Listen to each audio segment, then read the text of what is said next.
Shalom and welcome to Simas of Torah. This year is entitled When to Begin to Read the Haftorah Part 2. So learned in the previous Shia, typical Shabbat morning, the different Shittot regarding when one should start reading the Haftorah after Hagbah and Gelila.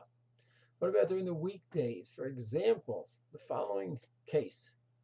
Regular Monday morning, there is no Haftorah. Someone say, if there's no Haftorah, then it's quite obvious. If there's no Haftorah, you just start right away. Oh, wait a second. What about, there is something that the Chazan says. The Chazan says, Yehi Razon. So when he's saying Yehi Razon, should he wait for the Hagbah Gelila for them to finish?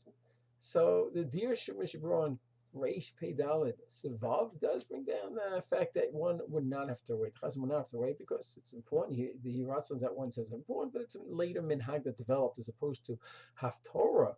That's supposed to be read in the Tziva. That's from the Gemara. And therefore, then we are makbid careful to wait for the Hagbah Gelila for that to finish before we start reading Haftorah. But Yehi Razon is a nice minhag, it's an important minhag, and one should always keep them in Hagim, of course, but it's not to the point that the Hagbah Gelila, you have to wait for the Hagbah Gelila for that to be finished. What about another case?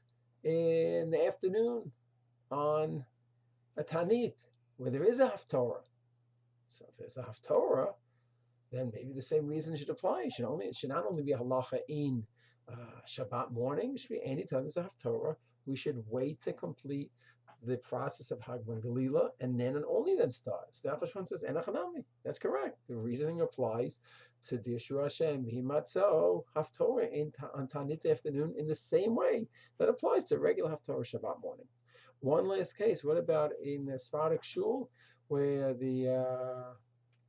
they start Ashrai Valat Zion right away. They finish the Gelila, and then they go right to Ashrai Valat Zion. And only then they put away the Torah. So some poskim say over there, once again, Yeshua does bring this down as well, by Reish Pei Dalet Vav. He says the whole reasoning by the Haftorah is something done by the Tzibur, and I can't make it up. I need to be involved in listening to the Tzibur, to the Baal Korei read it.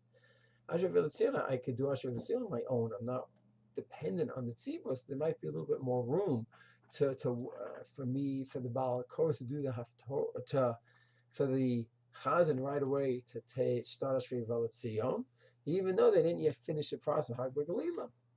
On the other hand, it could be that he's going to start saying Ashray while he's busy with the Hagbah and Gelila. It's also not such kavod. So it could be there's a svara to say to wait those few extra seconds to finish Hagbah Gelila properly, so that way the one who does Hagbah, the one who does Gelila, b'nachas ruach, can start Ashrai Valat Zion together with the tzibur, and not either wait and say it later and miss kedusha in the Valat Zion, or start saying it while they're busy wrapping the Torah. It's also not such kavod for the tefillah. Shalom.